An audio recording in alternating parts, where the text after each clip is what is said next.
Bueno, pues es un placer el estar con vosotros. Lo que he pensado es comenzar a hablar yo por mi cuenta de lo que me siente inspirado ahora mismo, con la tranquilidad que os doy de que después podéis hacer todas las preguntas que queráis. Todo el tema que os interese del demonio, el exorcismo, la posesión, vais a poder hacer las preguntas. No tengáis temor de que al final van a ser 5 minutos. Va a ser mucho rato la parte de las preguntas. Pero estaba yo reflexionando esta tarde, bueno, hace unos momentos cuando estaba delante del sagrario aquí, de la forma que tenéis expuesta a la entrada de la iglesia, la cosa tan grandiosa que es el sacerdocio, tal como lo pensó Jesucristo. Jesucristo podía haber dejado un mensaje de amor, explicarnos lo que había después de esta vida, quién era Dios, y después de explicarlo durante 3 años, marcharse. Y nosotros conservar ese mensaje. Podía haberlo hecho. Pero el plan de Jesús fue mucho más ambicioso y más bello incluso. Fue no solo dejar un mensaje, sino dejar hombres que no solo extendieran el mensaje, sino que hicieran la misión de Jesús mientras estuvo sobre la tierra y que tuvieran ciertos poderes. Si os fijáis, es un plan mucho más bello y ambicioso. No solo el mensaje, sino hombres que cada uno de ellos tratara de ser otro Jesús, en mayor o menor medida, y que tuviera unos poderes. Quizás decir tratar de ser otro Jesús es demasiado, aunque eso debería ser. Quizás es mejor decir que por lo menos cada sacerdote intentaría hacer parte de las cosas que hizo Jesús. Predicar, ayudar a los enfermos, a los pobres, consolar a los tristes, etcétera, etcétera. Pero además vio unos poderes.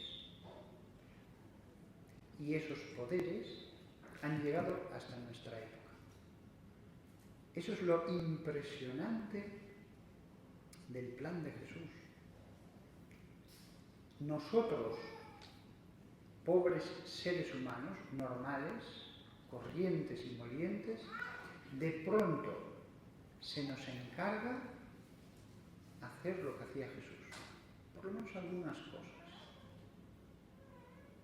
Siempre nos vamos a quedar lejísimos de lo que debería ser el ideal. Siempre vamos a ser ni siquiera copias imperfectas. Más que tratarse de ser otros Jesús, casi podríamos decir que nos conformamos con hacer un poco algunas cosas. Y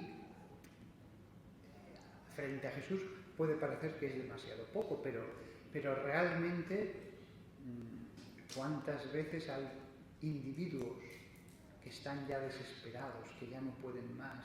¿A quién voy? Y se acercan a un sacerdote y de pronto ese pequeño ánimo empieza a poner en marcha otras cosas y la persona sale adelante. No es que en ese momento ya todo cambia y todo mejora y se acabó. No. Muchas veces es que esa persona vuelve la semana siguiente y después la otra y tal, y empieza a ir a misa y ya se aleja el peligro. Ni él mismo es consciente hasta qué punto se acercó hasta el abismo. Se acercó hasta el abismo de que no iba a poder ni siquiera continuar trabajando, que se iba a recluir en la depresión y la palabra, ni siquiera los poderes sacerdotales, la palabra ya. ¿Esos poderes cuáles son? ante todos los sacramentos misteriosos. Jesús otorgó poderes misteriosos, el poder de bendecir y el exorcismo, que es algo de lo que hablaremos más largamente.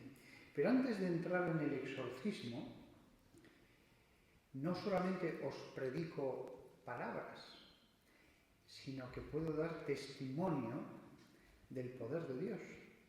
A mí ya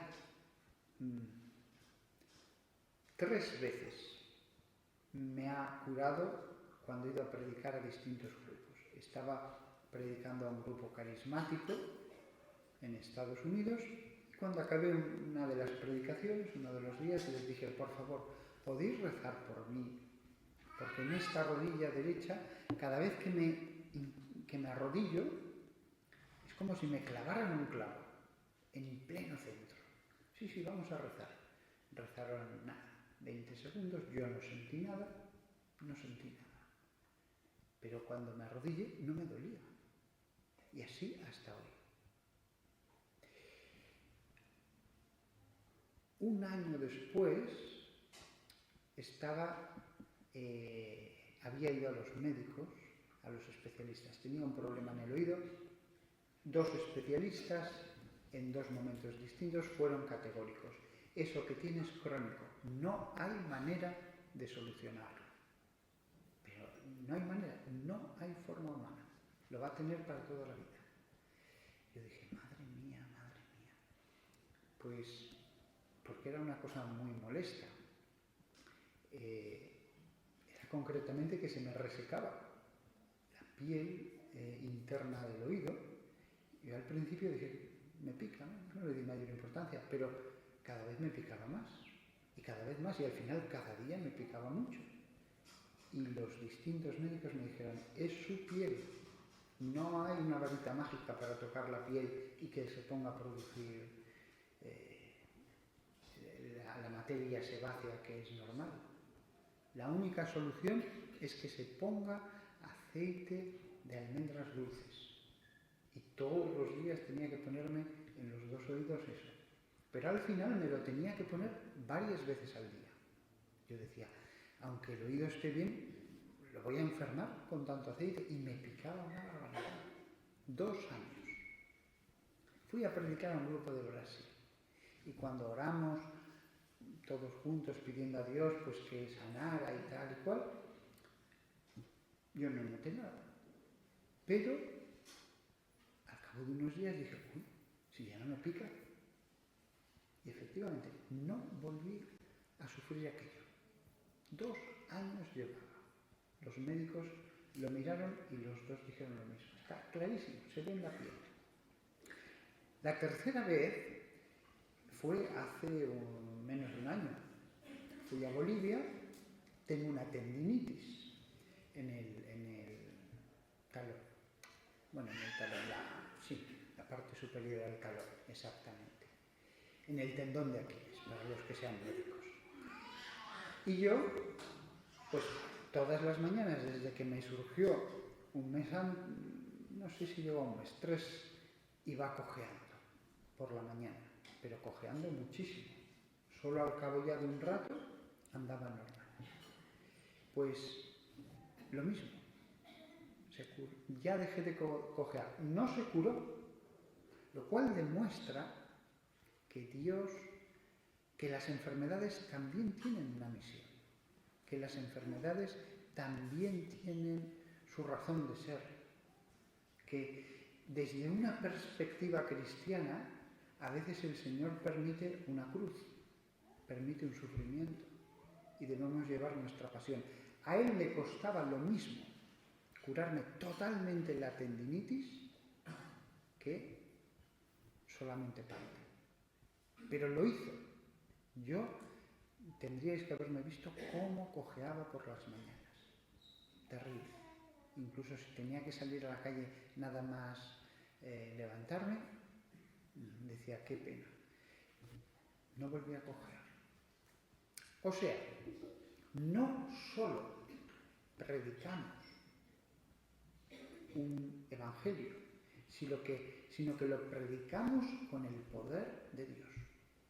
El poder de Dios está sobre el mundo. A mí me ha tocado más especializarme en el tema del mal, de lo malo.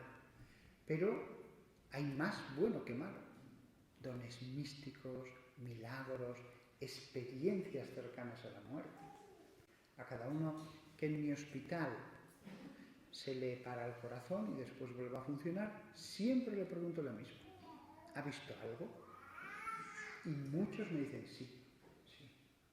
He visto la vida pasar delante de mis ojos, a los familiares que me esperaban en la entrada de un túnel, el túnel, la luz al final, la conversación. Os podría decir infinidad de conversaciones. Pues una, por ejemplo, de hace poco tiempo. Cuando estuve allí, no Dios, uno de los que estaban allí, le dijo, si quieres puedes quedarte. Y ella quería, sí. Pero tus hijos te necesitan. Pero si vuelves vas a sufrir mucho. Y entonces los vio. Y lo pensó y dijo, está bien, vuelvo. Y efectivamente pasó muchísimas enfermedades, muchísimas operaciones quirúrgicas. Pero ya estaba más tranquila. Estaba más tranquila porque sabía que eso formaba parte de un plan. Una de las cosas, ya que esta charla es hablar un poco, por lo menos este comienzo de lo que nos interese, una de las cosas que me resultan fascinantes de estas experiencias, todo tiene sentido. O sea, los seres humanos no somos hojas dejadas en el río de la existencia y nos revuelve el agua y acabamos quién sabe dónde porque no hay destino, solo hay caos, azar. Estas visiones de la vida que pasan delante de los ojos, unos me han dicho que es a partir de un momento dado, otros me han dicho que son solo episodios escogidos, otros me han dicho, lo vi todo desde mi nacimiento, yo me vi nacer, toda mi vida ha pasado ante mis ojos. Pues una de las cosas que se entiende es que tiene sentido, que no estamos abandonados, que no es puro azar, que morimos el día, la hora que Dios ha determinado, ni un minuto antes, ni un minuto antes. Otra cosa es que uno quiera romper el orden de Dios y matarse. También es cierto que si no cuidamos de la salud, moriremos antes, pero Dios ya tiene en cuenta en sus planes nuestras acciones. Esto no significa que es indiferente cuidar de la salud o no. El plan de Dios ya tiene en cuenta lo que hacemos. Pero, con todas las cosas que se tienen en cuenta, incluso las acciones propias, el día y la hora está fijado. Yo estaba hablando de estas cosas en una cena, tras dar una predicación en una iglesia, y entonces, de pronto, dijo una chica que estaba allí, es verdad, mi abuelo siempre le pedía a Santa Brígida que le avisara una semana antes de morir, para prepararse bien. Y él estaba perfecto de salud. Y entonces, un día se levantó y dijo en el desayuno, dentro de una semana me voy a morir. Entonces, pero estás loco, estás perfectamente, estás de maravilla, tal, qué tontería se te ha metido en la cabeza. Él ni se inmutó, ya contaba con eso. Pero una semana después estaba en el cementerio. La vida está en manos de Dios. Recordad lo que se dice, por ejemplo, cuando uno se casa, aquí cada vez menos de vosotros os vais a casar, claro. A veces más que dedicarse al exorcismo habría que poner un consultorio sentimental, porque hoy día nadie se casa. Bueno, el caso es que, las chicas quieren casarse, pero no logran nadie.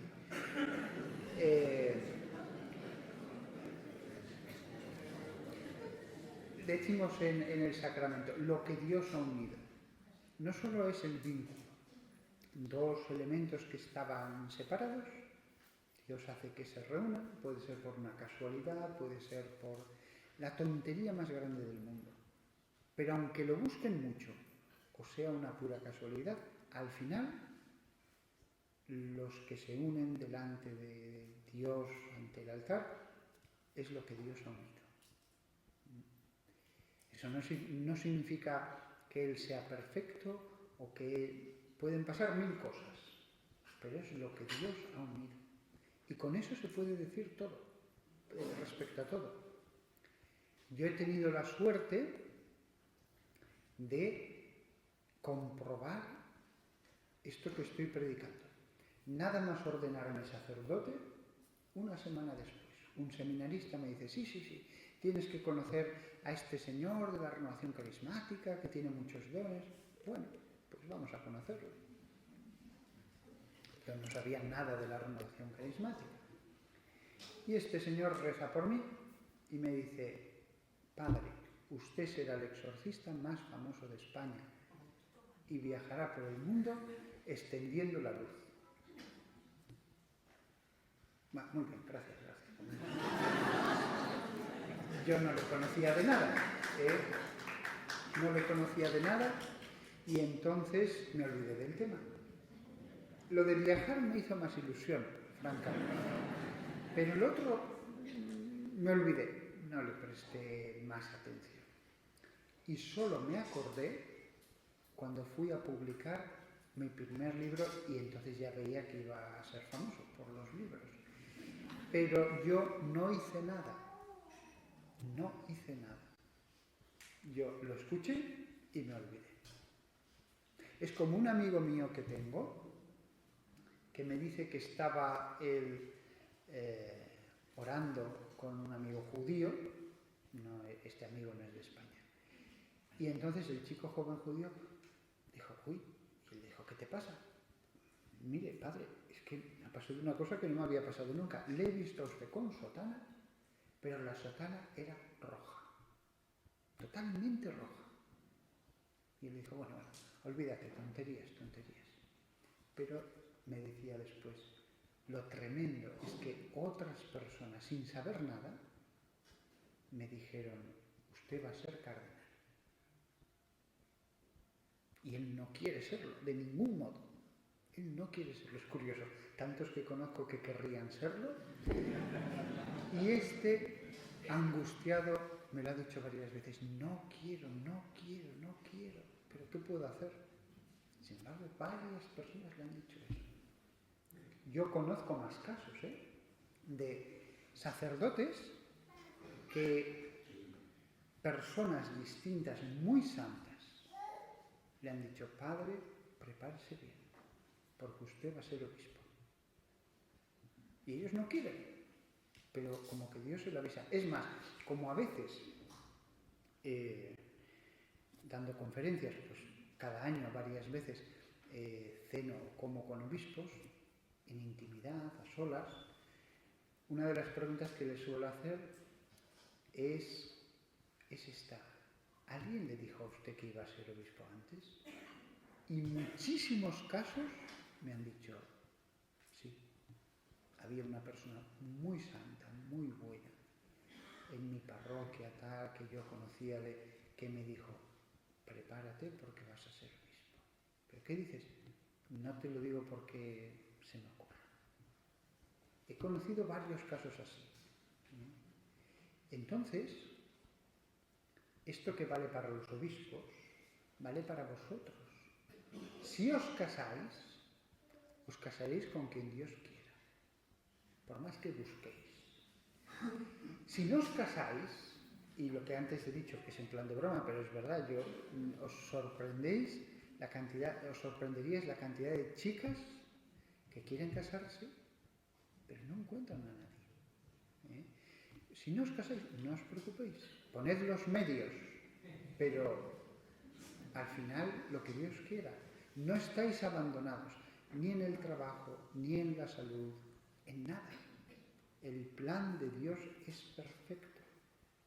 la vida de oración, la lectura de la palabra de Dios, todo lo que lleva es a entender cómo actúa Dios.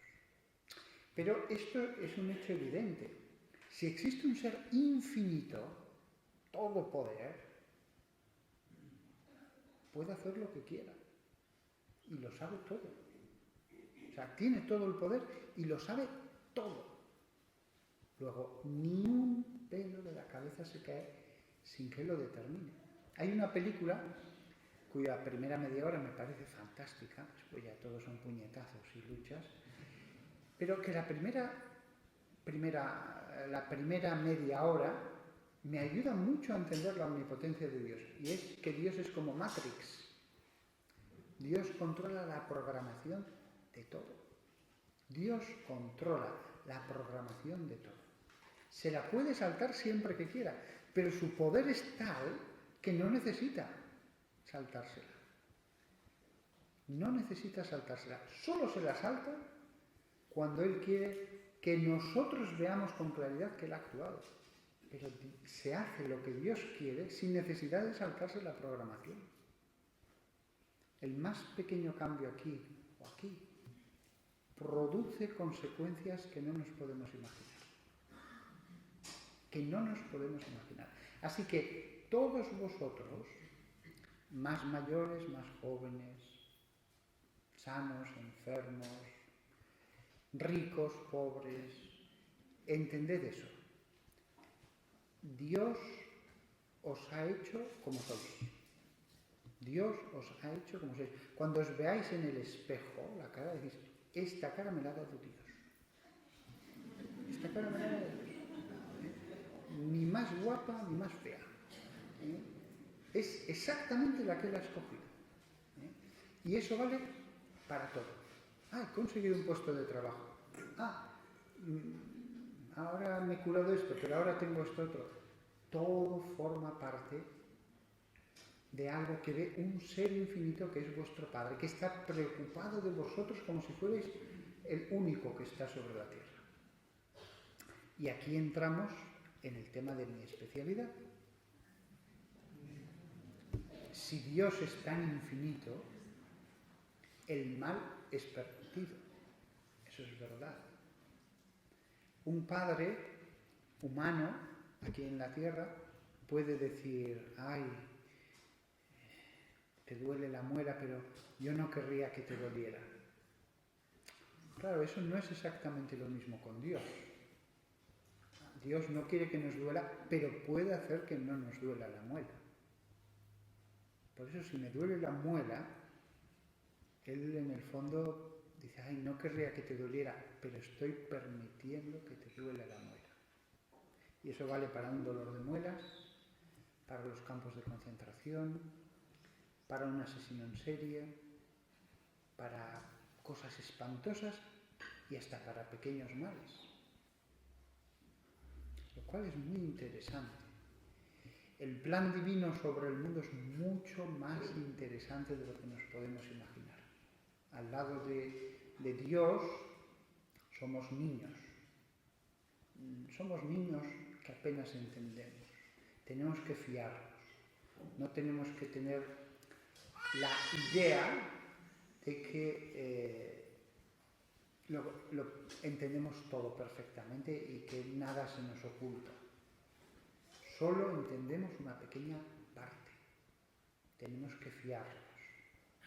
Lo que tenemos es el mundo, que vemos su belleza, su perfección, el cosmos, las galaxias.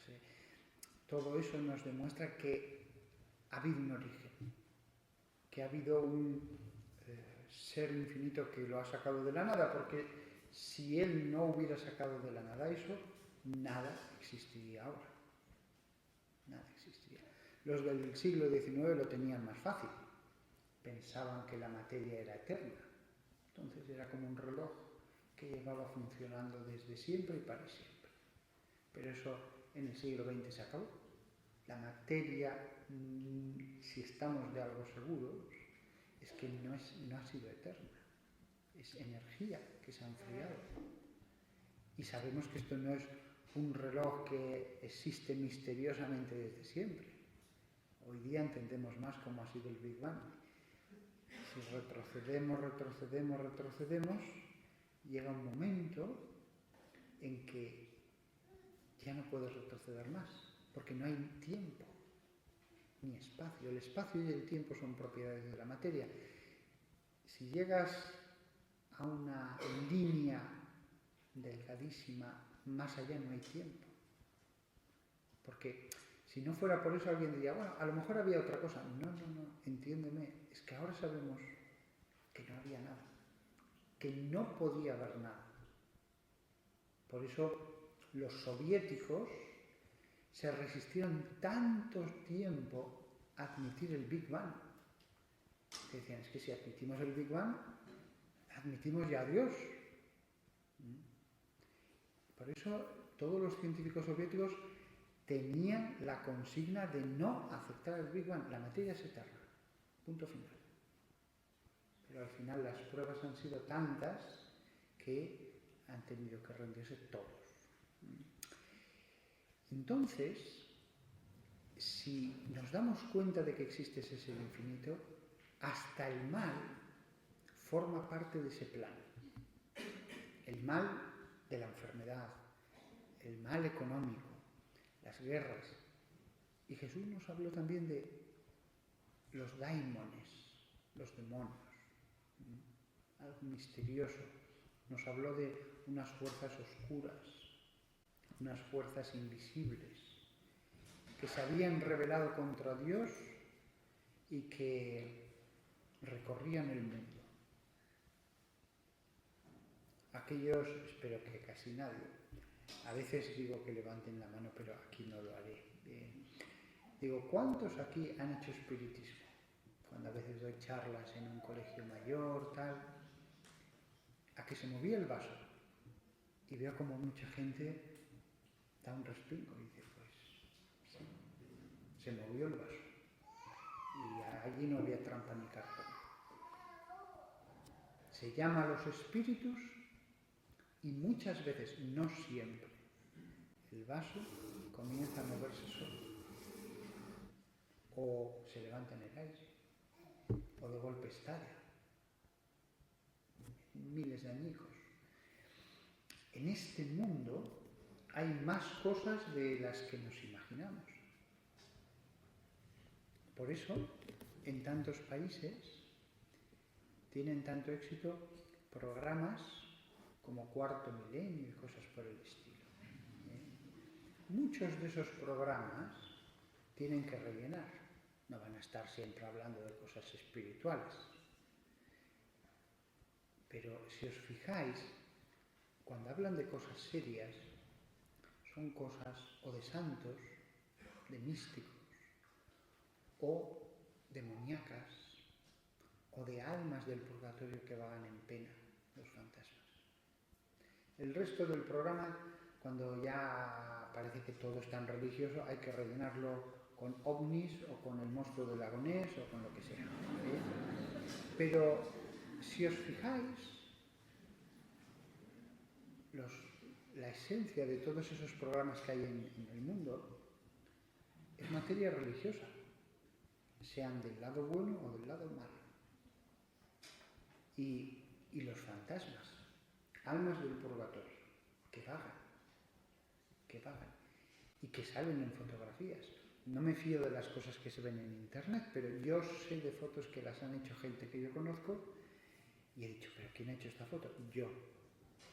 Y es alguien que yo conozco. Eso me ha pasado muchas veces. Y ahí no hay trampa. Porque antes podías decir, bueno, pero ahora es digital. Y dices, pues es verdad, aquí hay un demonio. Un demonio. Recuerdo una impresionante. A veces son cosas angélicas, a veces son almas. Os quedaríais sorprendidos cuántas almas vagan por el mundo.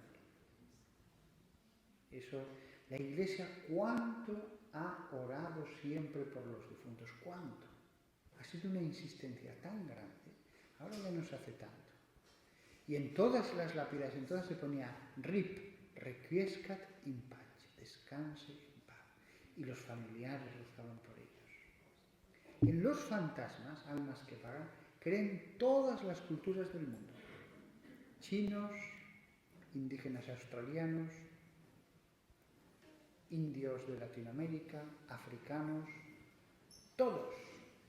No hay una sola cultura del mundo que no haya creído en esto. Y tenemos que orar, porque cuando se han manifestado, lo que queda claro es que al final todo se paga. Al final todo se paga. Y si uno tiene que estar en el purgatorio 500 años o 1000 años, se está 1000 años.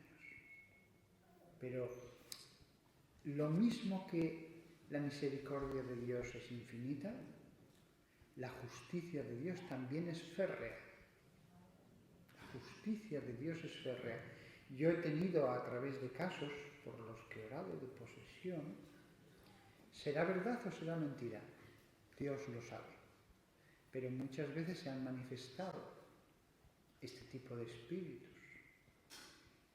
¿Será verdad o será mentira? Pero al final incluso oraban y besaban la imagen de la Virgen y podían nombrarlos con amor, y lo que queda claro es eso, lo terrible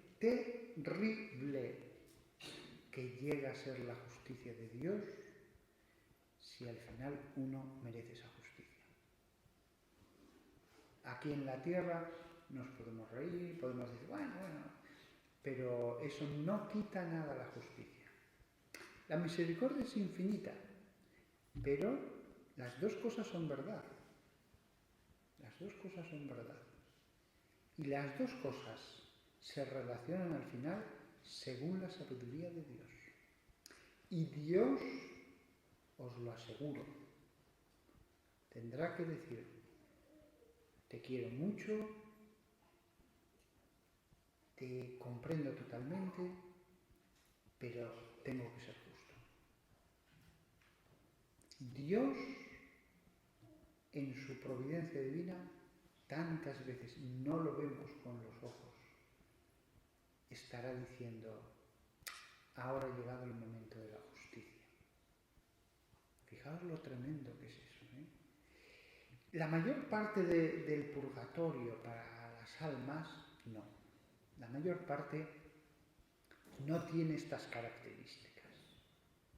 Es un purgatorio de menor tiempo, es un purgatorio más suave, acompañado de personas que se han salvado, recibiendo la ayuda de ángeles y de santos, con la esperanza y la alegría ya de ver que se va acercando el tiempo de la bienaventuranza. Pero lo mismo que Jesús dijo, en la casa de mi Padre hay muchas moradas, también se puede decir eso. En el purgatorio hay muchas moradas. Y hay los estratos más inferiores del purgatorio que verdaderamente están colindando con el infierno. El mismo San Juan de la Cruz lo dice, hablando de ciertas moradas del purgatorio, que hay, esto lo dice San Juan de la Cruz en la subida al Monte Carmelo, que hay tantas almas que creen estar ya condenadas de tal sufrimiento y desesperación que sienten. Y Dios las deja allí porque ha llegado el momento de la justicia. Insisto, encima puede ser larguísimo. Y es que tantas almas aquí en el mundo, cuando vemos ciertas cosas, decimos, pero no hay una justicia. Pues la hay. Yo por lo menos he escuchado las voces, Dios solo sabe si son verdaderas, de esos espíritus a través de posesos de hablar de esas cosas. ¿Serían demonios los que engañaban o no? No lo sé. Pero os cuento una anécdota. Por ejemplo, yo estaba en mi capilla, en mi segunda parroquia, y cuando yo descubrí todo este mundo apasionante, dije, Señor, lo dije mentalmente, ni siquiera moví los labios. Yo voy a rezar todos los días por las que están más profundamente en el purgatorio, las que están peor. Pero se me ocurrió decirle aquí al sagrario, pero Señor, si voy a rezar todos los días, si existen esas almas que están tan rematadamente mal como yo he visto en los casos de posesión, dame un pequeño signo. Porque yo decía, ¿y si me están engañando los demonios? Y todos son como he pensado que era el purgatorio, es decir, el purgatorio común. Yo hice esa oración mentalmente, ni siquiera moví los labios, no estaba leyendo nada, estaba de rodillas en el reclinatorio con los ojos cerrados. Y de pronto, en la puerta de la capilla, que estaba a 2,5 metros, que estaba cerrada, era de madera, oigo. Perdón, no fue como con los nudillos, no. Fue exactamente así. Como si alguien diera con el puño. De esa manera que lo he hecho. En ese tono. Yo pensé, igual es una alucinación. Y entonces le pregunté a una señora que estaba allí, ¿ha oído usted eso? Y ella movió la cara diciendo... Ella misma se quedó muy impresionada. Porque tenía un algo aterrador. Inmediatamente salgo, porque fue oírlo y hacer la pregunta. Y como una exhalación, abro la puerta, no había nadie. Solamente había un pasillo que daba a una puerta del final, sin ninguna otra sala. Y además, cuando se abre la puerta del final, se hace un chirrido muy fuerte, porque era un portón que hacía ese ruido. Para asegurarme, había una salita de catequesis sin muebles, la miré, no había nadie. Pero nadie sabía la oración que yo había hecho. Es decir, lo que sabemos por la fe es que existe un purgatorio. Eso lo sabemos. Lo que yo os digo, si me queréis creer, es que las moradas más inferiores del purgatorio son terribles, porque la justicia de Dios puede ser terrible, porque Dios tiene que ser justo.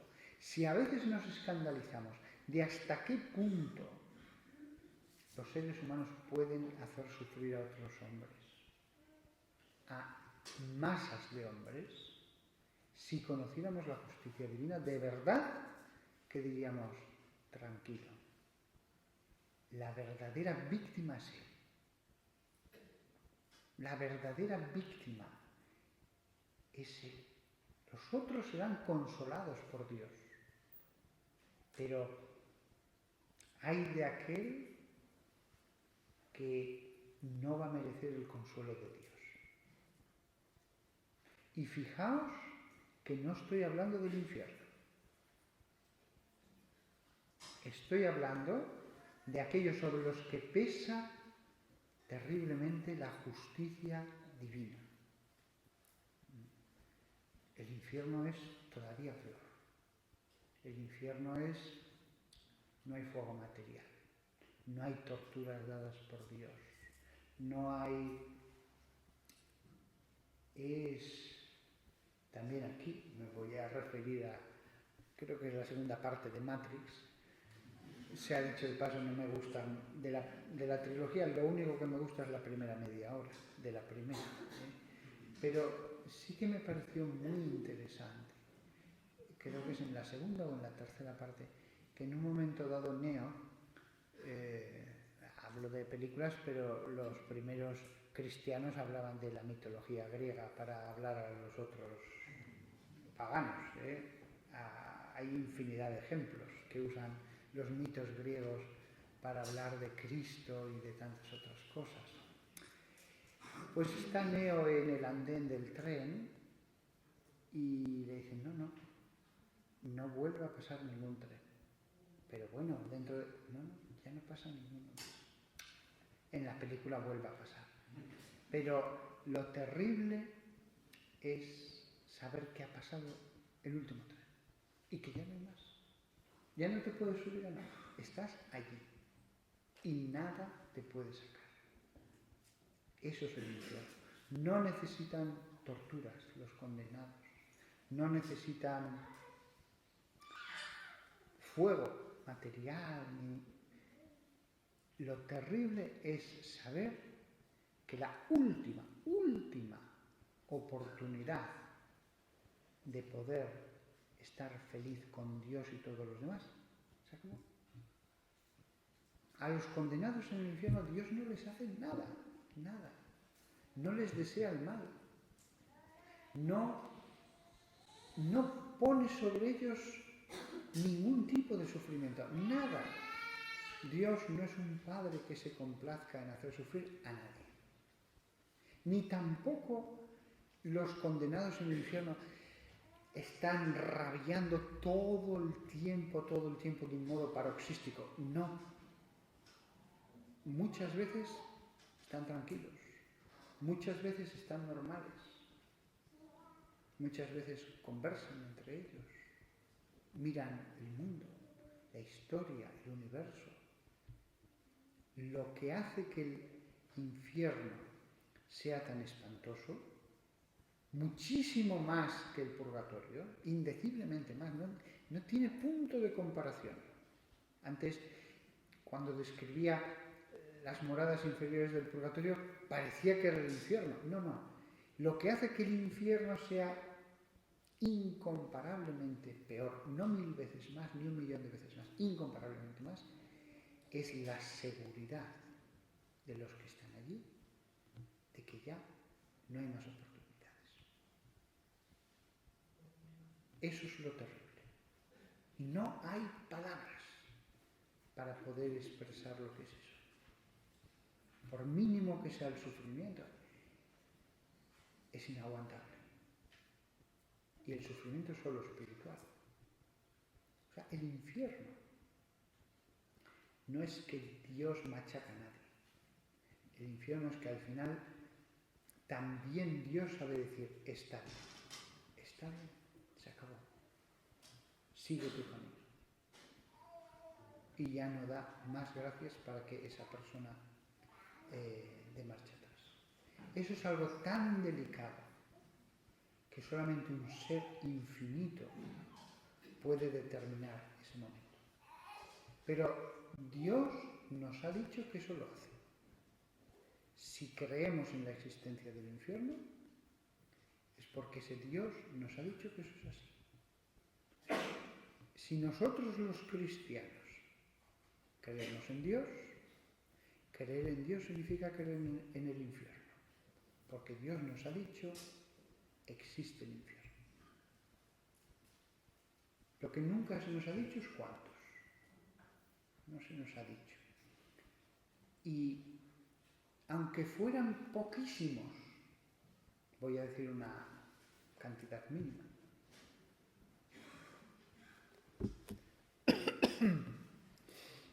aunque fueran solamente, vamos a suponer, 6.000 millones de habitantes, que en toda la historia humana se condenaron solo 100 seres humanos. Aunque solo se condenaran 100, sería una tragedia, sería la gran tragedia de toda la historia humana. Nada se podría comparar a eso. Aunque fueran 50. Lo que pasa es que si vemos el mal que hay en el mundo, el mal más abominable, que uno dice, pero ¿en qué cabeza cabe que este ser humano, en la mafia, esté torturando de esta manera a este otro ser humano y después a este otro? Y la verdad es que no es un 1% los que son así, quizás ni un 1 por 1000, pero ya cuando miramos 100.000 personas, y no solo la mafia, ni tantas y tantas otras cosas,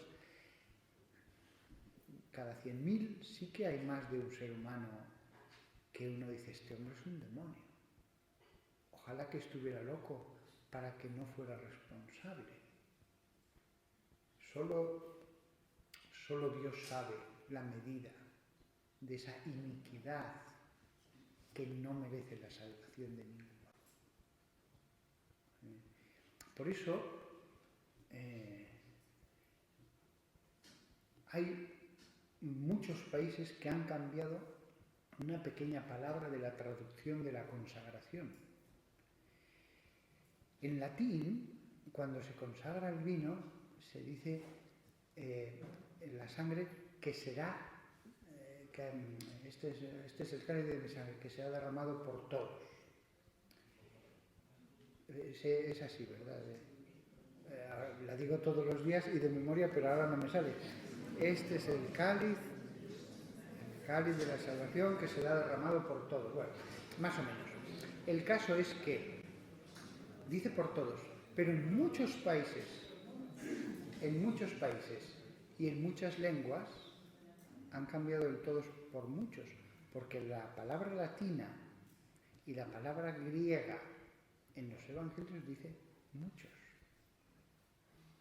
Esa sangre puede salvar a todos, pero Jesús dijo que será derramada por muchos, porque Él sabía que al final habría gente que se resistiría y esa sangre no le salvaría.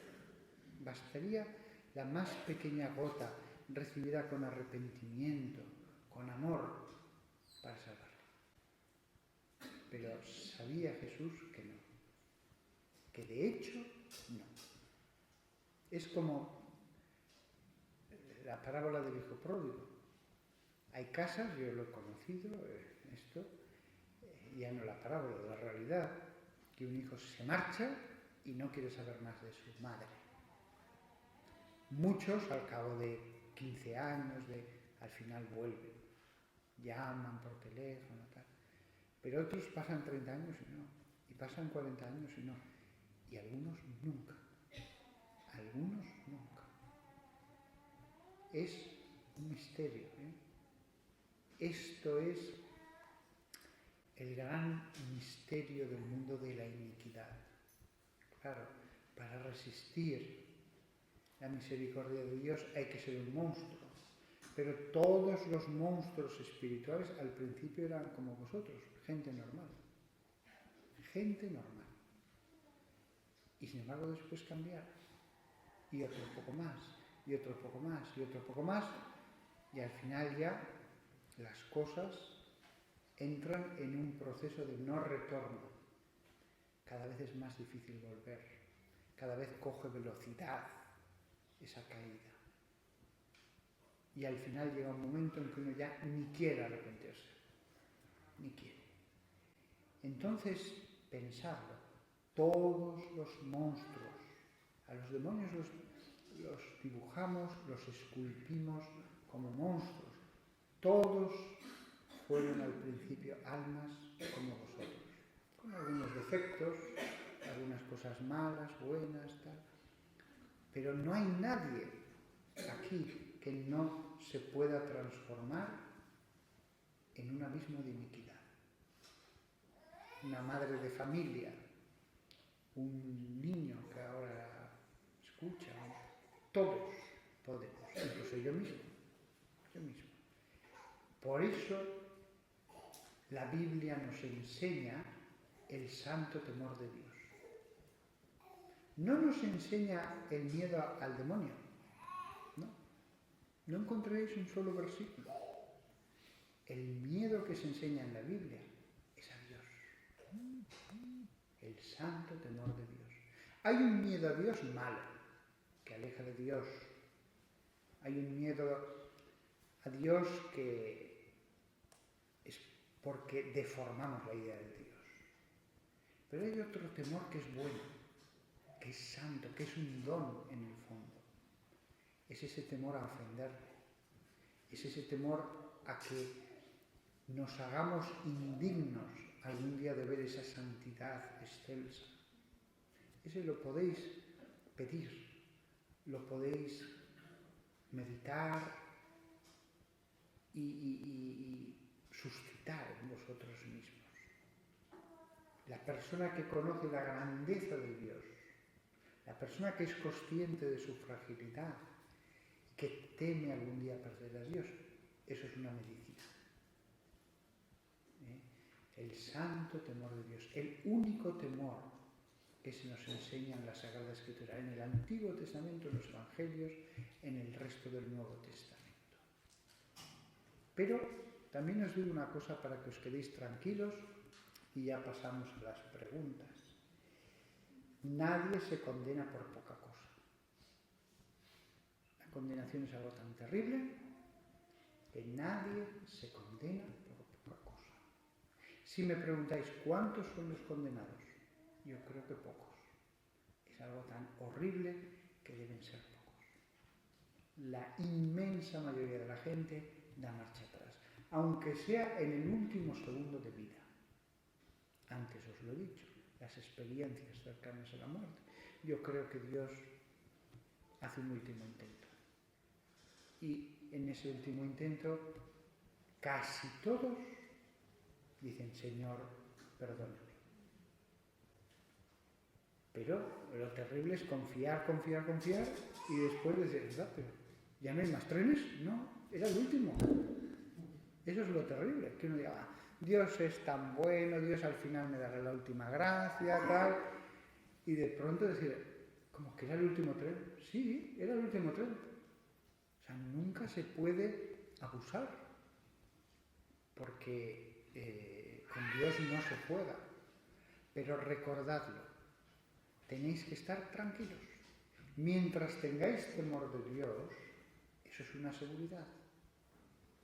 Eso es una seguridad. Nadie se va al infierno si amando a Dios. En el infierno nadie ama a Dios. Nadie. Mientras tengáis amor a Dios, mientras hagáis oración, mientras... Tranquilos.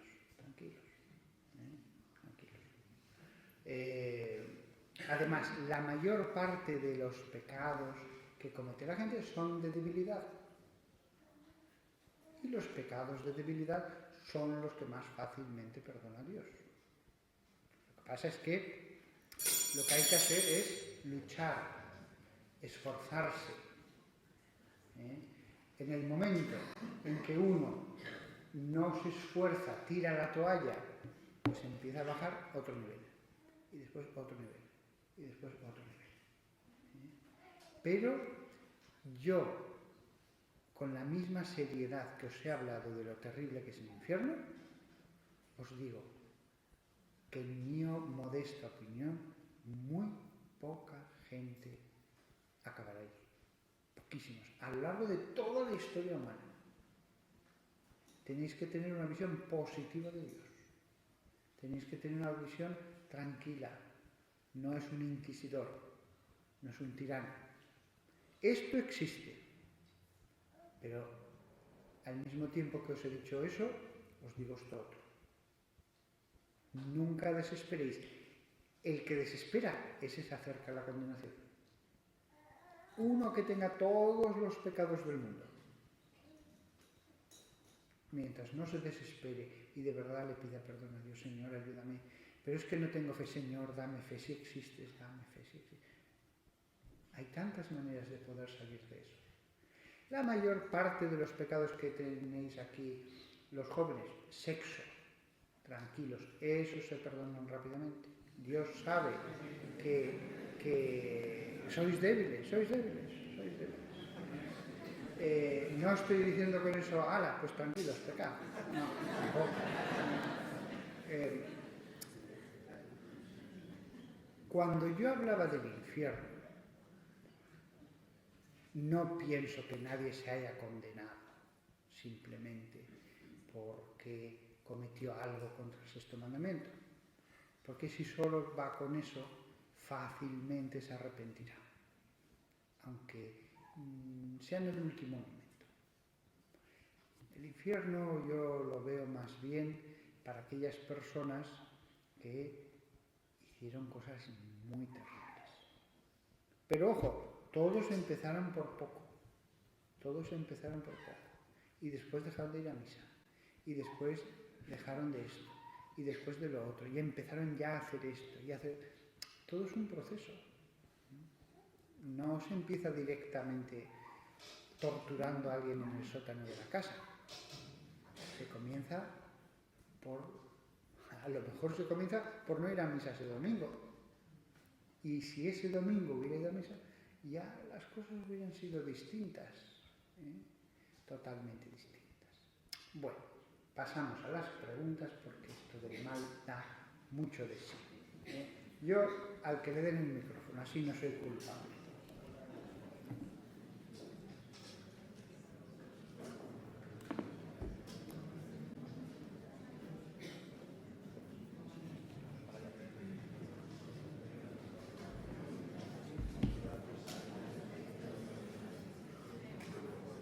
Bueno, un saludo, Padre. Gracias por venir. Gracias a Dios porque Dios nos ha traído aquí a Barcelona. Tenía muchas ganas de conocerle. Hay dos cositas que sé que hay muchas cosas que han pasado terribles, ¿no?, a lo largo de la historia y inclusive en nuestra época actual, ¿no? Pero hay dos cosas recientes que me han llamado mucho la atención, que han pasado, como el caso del copiloto alemán que estrelló el avión hace poco en los Alpes, en Francia, ¿no? Y quería saber, en primer lugar, si había la posibilidad de que esta persona hubiese podido estar influenciada por el demonio para cometer ese acto. Y el otro caso, que es aquí más cerca, el chico de 14 años que se conoce ya que por las investigaciones que mató premeditadamente al profesor del colegio y hirió a 2 personas más y que, bueno, en sus planes estaba hacer más daño, ¿no? Quería saber si esos 2 casos podían haber sido influenciados por el demonio. Gracias. Aquí lo sencillo que haría otros sería decir, bueno, estaba enfermo mental, estaba en depresión y ya está. No. En muchos enfermos mentales hay una parte de enfermedad y una parte de libertad. Hay una parte de irresponsabilidad y una parte de responsabilidad, en la mayoría. No es, ya estoy enfermo mental, no soy responsable. Pero eso incluso el mismo psiquiatra o los familiares que están alrededor, muchas veces son ellos con sentido común los que se dan cuenta hasta dónde llega cada uno.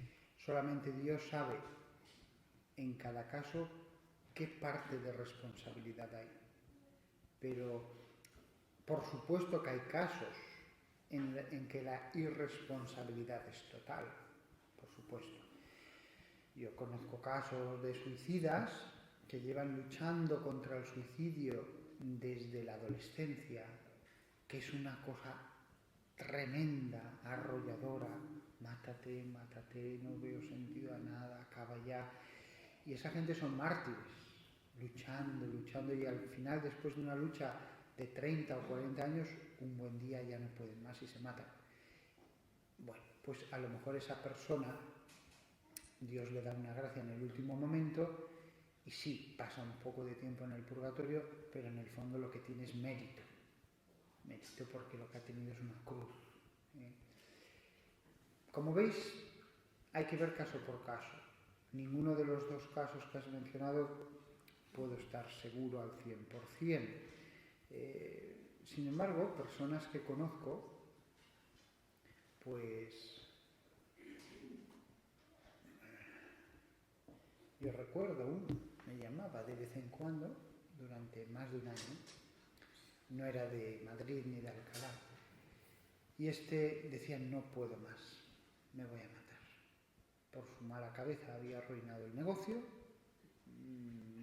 había arruinado a su familia, se había quedado en la miseria, le había abandonado la esposa, una cabeza loca, y ya no quería seguir viviendo. Pero él me preguntaba, si yo me mato, ¿me condenaré? Si yo me mato, nunca veré a Dios. Me repetía esta pregunta por lo menos una vez al mes. él tenía un grado de libertad porque él no quería seguir viviendo, eso lo veía claro. Pero él decía, pero tampoco no quiero no ver nunca a Dios. Y por eso él resistía. Como veis, este es un tema complejo, solamente Dios puede juzgar. Gracias a Dios nadie de nosotros juzgará. El mal llevado al extremo a veces ya parece locura. Hitler no estaba loco, era maldad. Hitler lo que tenía era maldad. Pero es verdad que la maldad multiplicada por 100.000 parece que es locura. Pero Hitler no estaba loco. Y tantas personas que le ayudaron en los más pérfidos planes no lo estaban. Simplemente es que el mal llevado a sus extremos ya parece que es una patología. Por lo tanto, nosotros simplemente decimos, esto es lo que hay, Dios será el que juzgue. Siguiente pregunta. Sí, padre. Me han roto un poquito los esquemas dos aspectos de su exposición sobre el infierno. En primer lugar, cuando ha dicho que allí están tranquilamente a veces, están hablando, están contemplando el mundo. ¿Cómo se podía integrar esto con la tradición de la Iglesia, con la visión que han tenido los santos, los pastorcillos de Fátima, esa visión tan dantesca del infierno? Y también cuando dice que, según usted, son pocos los condenados, ¿no? Cuando realmente hay corrientes de espiritualidad de la tradición de la Iglesia o padres graves que dicen que el camino a la salvación es estrecho y van poquitos por él y el camino a la perdición es muy ancho, ¿no? Yo, por ejemplo, estoy en el mundo de los rodajes y veo gente pues, que vive muy alejada de Dios, que está en esa realidad. Entonces, un poquito que pueda responder a estas preguntas. Gracias. Sí. Bueno, yo no soy infalible, yo, pobre de mí. La razón por la que estoy aquí es porque yo creo que pocos seres humanos en todo el mundo reflexionan tanto sobre lo que es el infierno.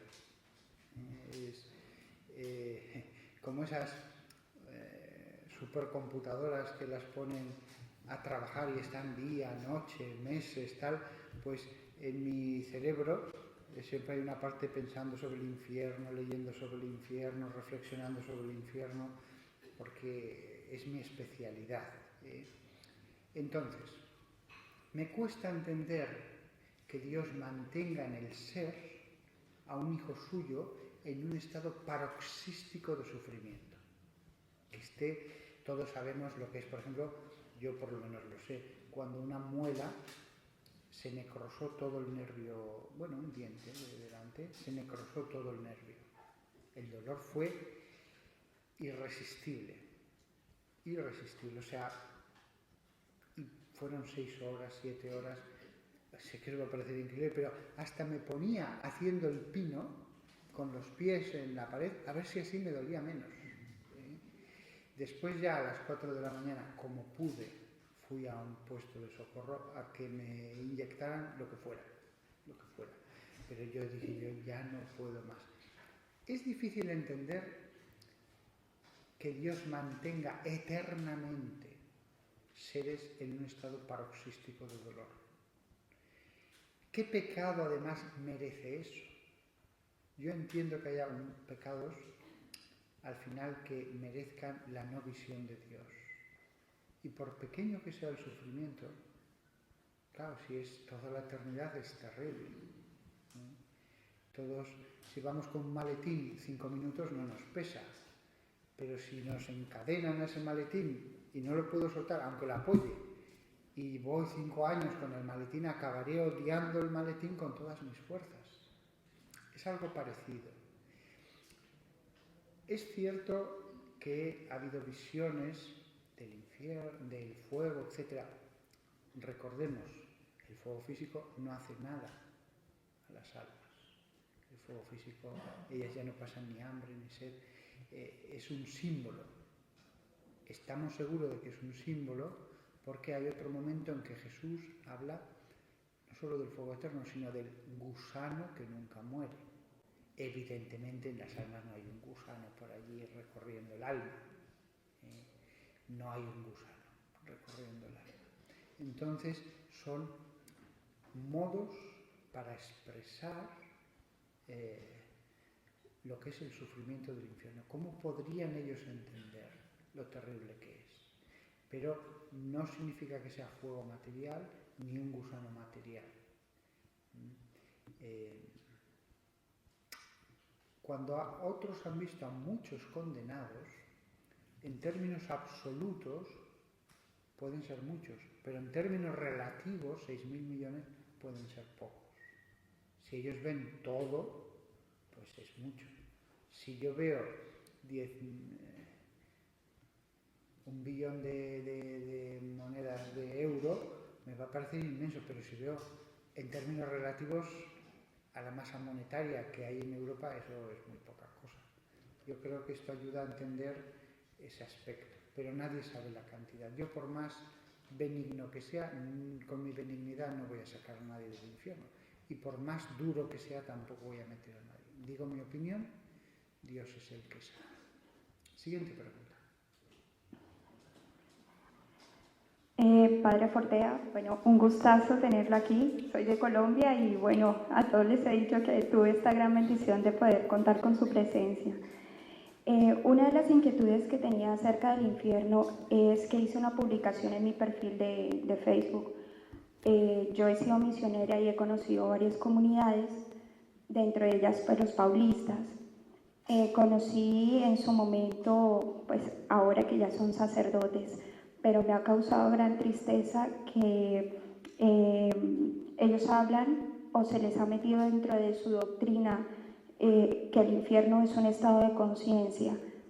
Y quisiera que usted me diera los argumentos y tal vez aprovechar de todas las personas que estamos aquí, de qué debemos de contestar a estas personas cuando nos dicen que el Papa Benedicto XVI en su momento comentó que esto era un estado de conciencia y que no era un sitio real.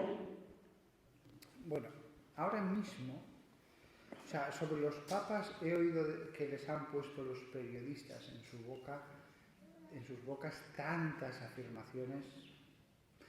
Lo que han dicho los tres papas, Juan Pablo II, Benedicto XVI y Francisco, no ha sido una frase o dos, han sido muchas frases acerca del infierno y ninguna de ellas ha dicho nada especial. Han repetido lo que ya es tradición en la teología o han repetido los versículos de la Biblia. No tiene sentido que os las repita porque, yo sí que he estado mirando sus afirmaciones, con que vayáis al sitio del Vaticano, pongáis infierno, veréis allí todas las afirmaciones magisteriales, desde la Congregación para la Doctrina de la Fe hasta las de los papas. Ninguno dice nada especial. Ahora bien, sí que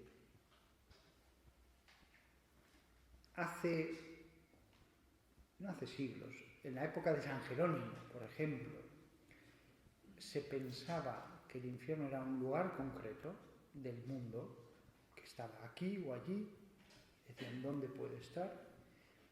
Sí que en la época de Santo Tomás de Aquino ya está muy claro entre los teólogos que es ante todo un estado, pero todavía hay ciertas reticencias a desconectarlo respecto a alguna región concreta del mundo. Pero ya no lo tienen tan claro. Santo Tomás, cuando habla de este tema, ya es más ambiguo. Y hoy día queda claro, las almas no ocupan espacio. Donde estén esas almas, allí está el infierno. No es que tengan que estar reunidas todas en un lugar del Ártico o necesariamente en el centro de la Tierra. Es un misterio. Realmente, iba a decir, están en otra dimensión, pero la palabra otra dimensión también tiene ciertas connotaciones. Existen, las almas existen.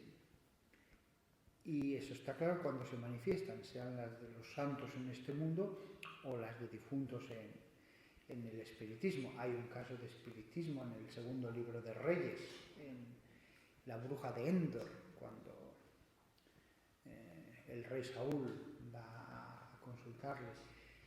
Entonces, de pronto, de no estar en ningún lado, se manifiesta aquí. Vale. Pero, y después, cuando ya no se manifiesta, ¿dónde están? Dios lo sabe. No lo sé yo. Entonces, el infierno es ante todo un estado. es un estado. El cielo también. Recuerda las palabras de Jesús,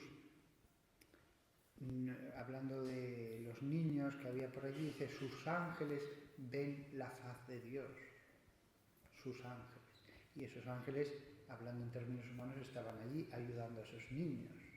Es decir, donde está un ángel, en el fondo allí está el cielo.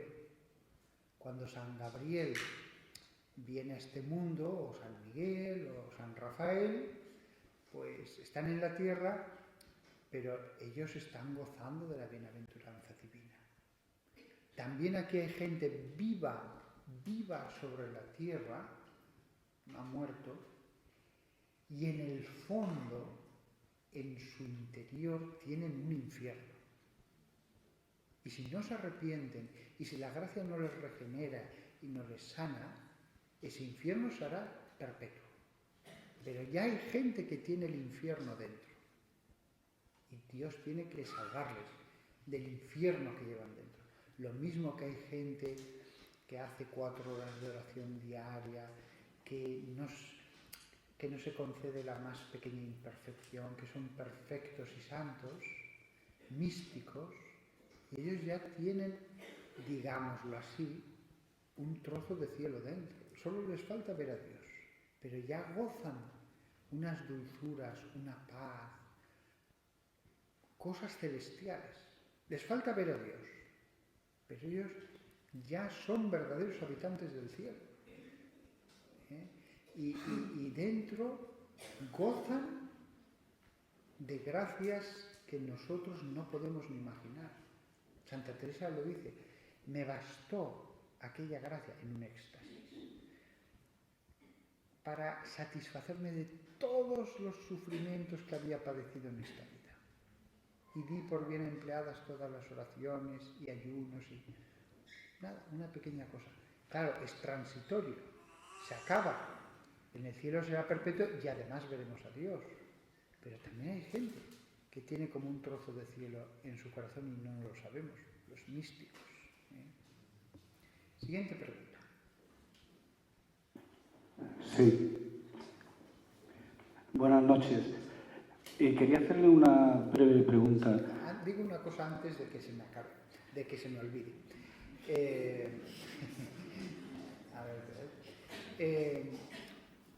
Voy a seguir respondiendo preguntas, pero aquellos que tengáis más interés, hay varios libros míos que están, bueno, la mayoría de mis libros están gratis en un lugar de internet, en otros hay que pagar.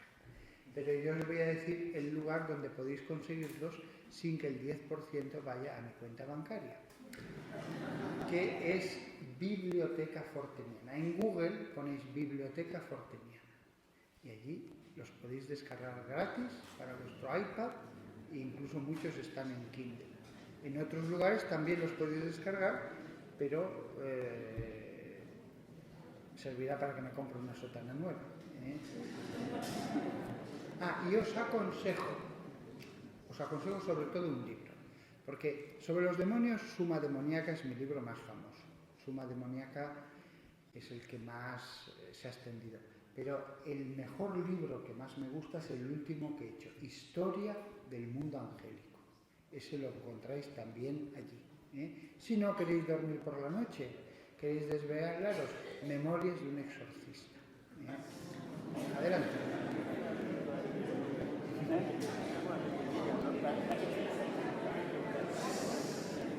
Pero vamos, ahora estoy aquí vivo y pudiendo hablar. Adelante con... Sí. Buenas noches. Mi pregunta es muy breve. Jesús murió por todos los pecados de todos los hombres, de todos los tiempos, ¿cierto? En cierto modo sí. Bien. Continúa. ¿Cómo en cierto modo? Esto ya me plantea dudas. Segunda cuestión. No, respondo. Creía que era la primera parte, pero ya que no hay segunda parte... Sí que la hay, sí. Bueno, pues entonces acábela. Vale. La cuestión es la siguiente, es que me ha parecido que planteaba, cuando hablaba de esos pocos que están en el infierno, o bueno, pocos o muchos, al utilizar los dos términos todos y muchos, da la sensación de que muchos no es que muera por todos, Y si no muere por todos, los que están en el infierno, que son pocos o muchos, realmente no han recibido el amor de Dios, por lo tanto están injustamente en el infierno. Vale, respondo a esta pregunta. Pero antes le quiero decir una cosa. Lo que dice el Evangelio de forma taxativa y clara es por muchos. Podría decir por todos, pero dice por muchos. Que será derramada por muchos. Eso sí que no tiene duda, mi opinión. El texto griego dice eso, usted puede comprobarlo, tanto en las Biblias católicas como en las protestantes como en las ortodoxas. Jesús quería salvar a todos. La sangre de Jesús puede perdonar todos los pecados de todos los hombres. Repito, la sangre de Jesús, es decir, la sangre es un símbolo del sufrimiento. Podía habernos salvado sin sangre, pero es un símbolo. Pero sigamos usando este símbolo. La sangre de Jesús podía haber salvado a todos los hombres. Jesús quería que se salvaran todos los hombres. No hay pecado que no se pudiera perdonar con la sangre de Cristo. Ahora bien, de hecho, Jesús sabía que habría hombres que se resistirían a recibir la medicina de su salvación. Y porque sabía que aunque él iba a poner allí el cáliz del cual toda la humanidad podía beber y toda la humanidad se podía salvar, de hecho sabía que habría algunos que rechazarían esa sangre.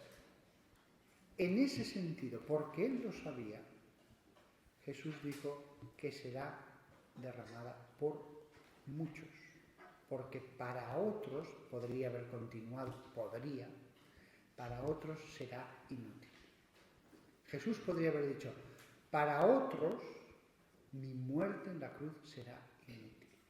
Para otros mi predicación durante todos estos años será perfectamente inútil. Eso lo podía haber dicho. Podía haber acabado ese versículo de muchas maneras. Él lo que deja claro es lo que dice la Biblia. De hecho, se ha cambiado en el misal de Estados Unidos, se ha cambiado en muchísimos misales de muchos países. Y de hecho, la Congregación para la Doctrina de la Fe está por esa línea, de que se vaya cambiando. ¿Por qué? Porque son las palabras de Jesús. En un sentido, Cristo murió por todos, en otro no. Jesús murió por todos en cuanto que quería que todos se salvaran. Jesús no muere por todos en cuanto que algunos rechazarán beber la medicina que le ha puesto por todos. Siguiente pregunta. Se nos va acabando el tiempo. Hola, buenas noches. Yo quería preguntarle primero, estoy estudiando un poco sobre estos temas, ¿no? Sobre cómo evitar en una misa de sanación, por ejemplo, ¿no? Para que una persona que ya está asistiendo a un exorcista regularmente no se vuelva a reinfestar. Esta es una pregunta. Bueno, si me la responde, o sea... Voy a responderla con brevedad para que así pueda haber más preguntas. Hombre, en general, los casos que quedan liberados y vuelven, la experiencia que tantos sacerdotes me han comentado en tantos países, no suele ser culpa de la persona. No es que vuelva al pecado, sino que a veces hay personas que llevan todo eso como una cruz, que Dios permite esa cruz durante un tiempo. Esa es la experiencia de todos los exorcistas. Al principio el exorcista que empieza piensa que ha hecho algo malo la persona, pero después descubre que no, que es un misterio. La posesión como cruz, la posesión como otros tienen enfermedades corporales, otros tienen enfermedades mentales. también algunos sufren de parte de los espíritus. Entonces no hay que agobiar a la persona, que siga orando, que siga perseverando y un buen día todo se puede acabar y quedar liberada ya para siempre. Bueno, esto se lo pregunto, padre, porque se están dando casos bueno, yo no sé qué opina usted de Gloria Polo, por ejemplo, ¿no? Que estuvo en Barcelona el año pasado dando su testimonio, y ella, por ejemplo, decía cómo en las misas de sanación ella veía cómo salían demonios de una persona y buscaban meterse dentro de la misa, en otras personas. Y bueno, a ver, por ejemplo, ¿no? En la Biblia tenemos el único caso que hay, es cuando Jesús envía la piara. Bueno, mi opinión sobre ese tema es que no. ¿No? O sea, yo lo siento aunque lo diga, pero incluso cuando un cónyuge está poseído y sigue viviendo con su esposo o esposa, mantienen relaciones sexuales, lo que sea, los espíritus es algo personal, no se transmiten.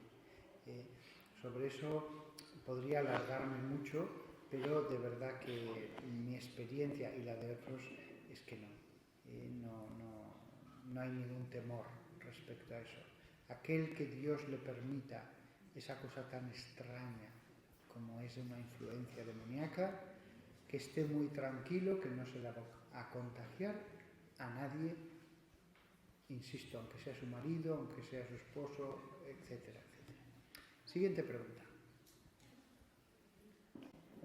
Sí, hola, yo quería preguntar con relación al purgatorio, porque normalmente nosotros pecamos... Unas personas con tanto pelo y otras con tan poco.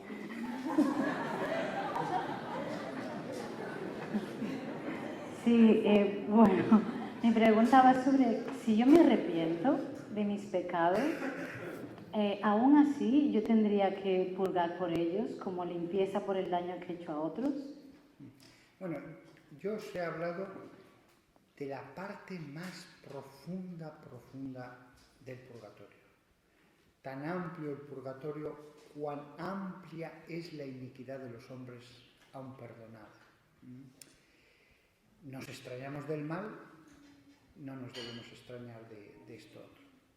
Entonces, quedaos tranquilos, porque la gran mayoría de los seres humanos vamos a ir al purgatorio común y va a ser lo que he dicho.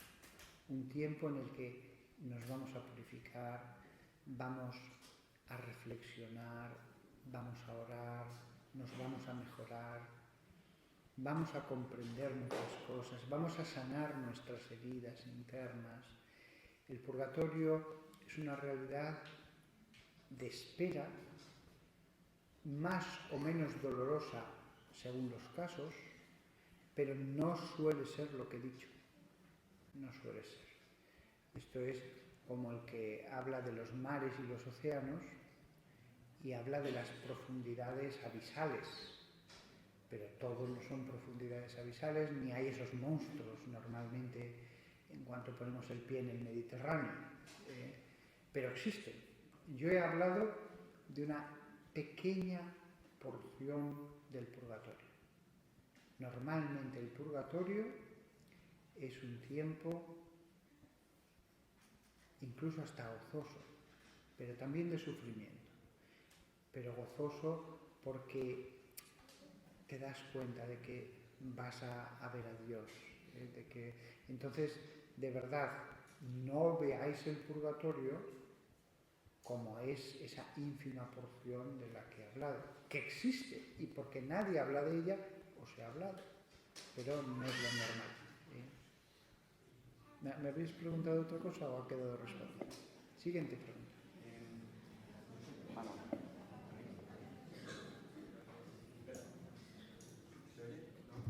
Ahora.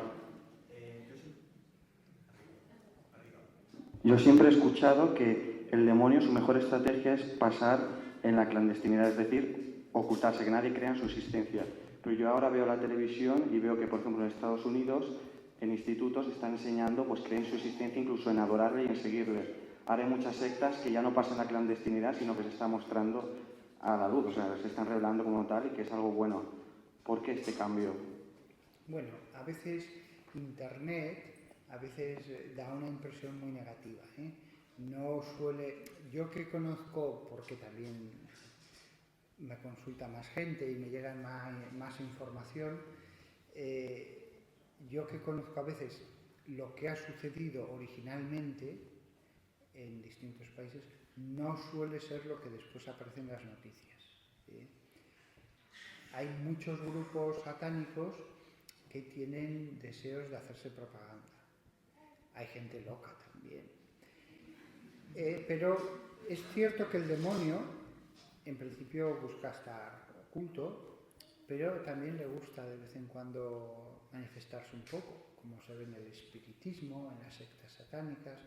Sí, le interesa estar oculto, pero de vez en cuando nos aguanta y enseña un poco la pezuña. En el fin de los tiempos, el Apocalipsis, el libro del Apocalipsis nos habla de que la acción del demonio será más manifiesta, llegando a tener sus propios profetas, llegando a tener manifestaciones visibles. Pero esto es del final de los tiempos, es decir, le interesa estar oculto, pero su ego le hace a veces que se manifieste un poco. Y al final se manifestará mucho, porque sabrá que le quedará poco tiempo. Pero eso será en los tiempos del anticristo, que no está todavía. Yo no veo al anticristo por ningún lado. A lo mejor aparece dentro de 10 años, pero ahora mismo no hay nadie que sea el anticristo. Eso os lo digo con total seguridad. Siempre hay alguno que dice es fulano, es mengano, es el presidente de Guinea-Bissau o de Andorra. No. Cuando aparezca el anticristo será una figura clara, evidente, será todo lo contrario que Cristo, extenderá la guerra por todo el mundo. Es lo contrario de Cristo. Eso evidentemente no es el presidente de un pequeño país, no es un pequeño empresario, es una cosa muy seria. Ahora mismo el anticristo no se le ve por ningún lado, no está. A ver, el que tenga el micrófono, siguiente. Yo tengo amigas y amigos cercanos que practican el espiritismo o que están muy interesados por practicarlo.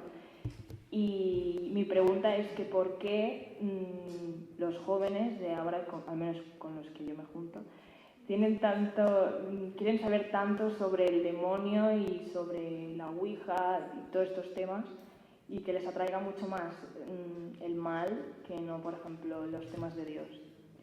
Sí, es cierto que durante muchas generaciones había los cristianos por instinto decían, mira, no te metas en esto que es peligroso.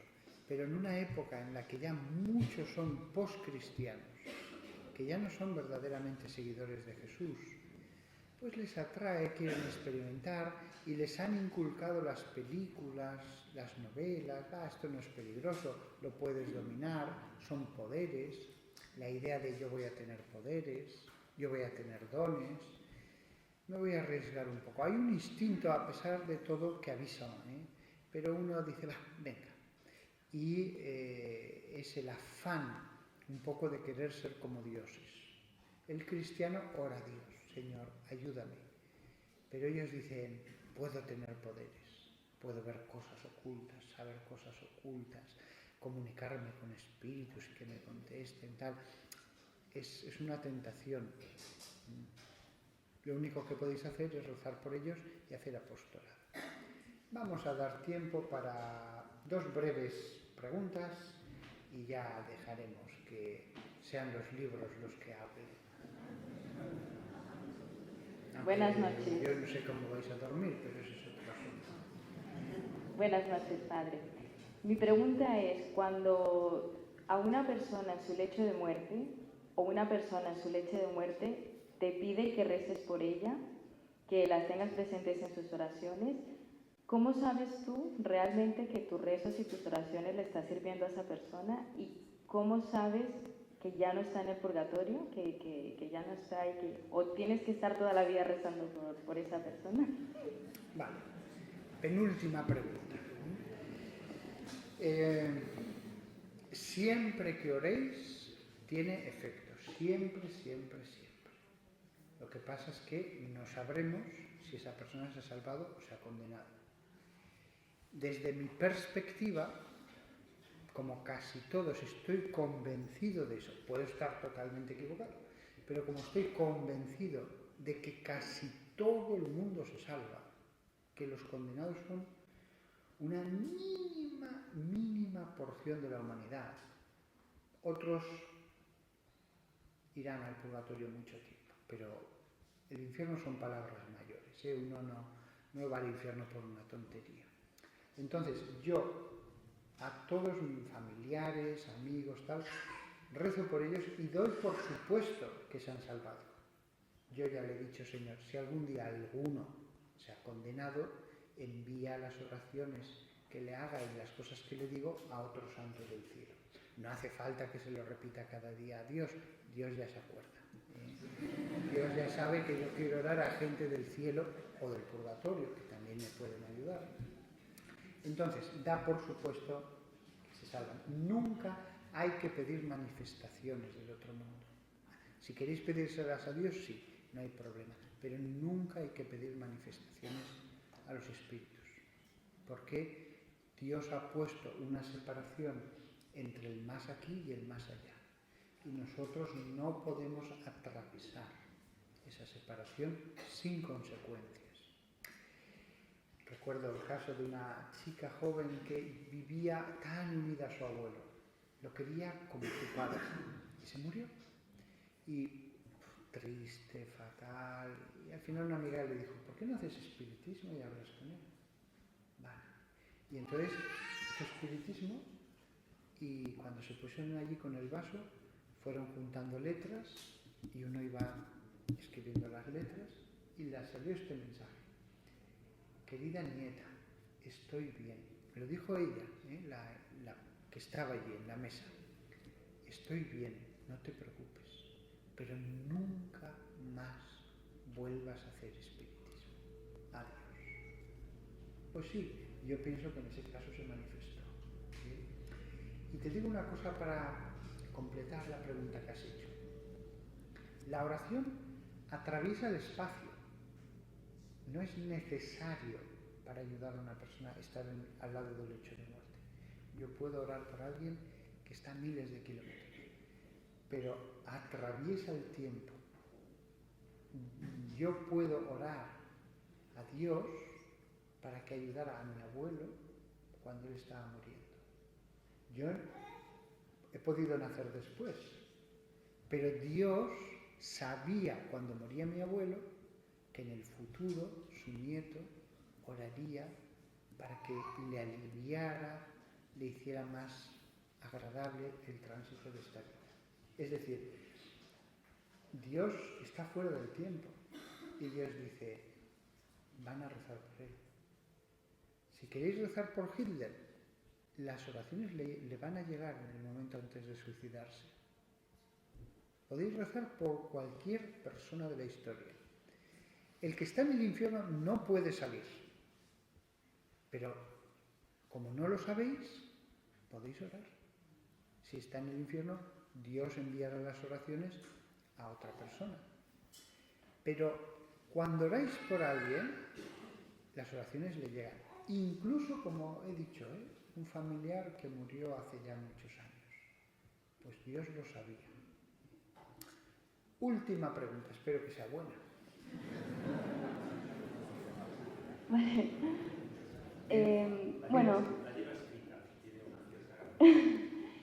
Bueno, a mí me gustaría saber su opinión sobre un tema que es bastante actual y es que la acción violenta de los yihadistas, todos estos grupos, ¿tiene algo que ver con el demonio?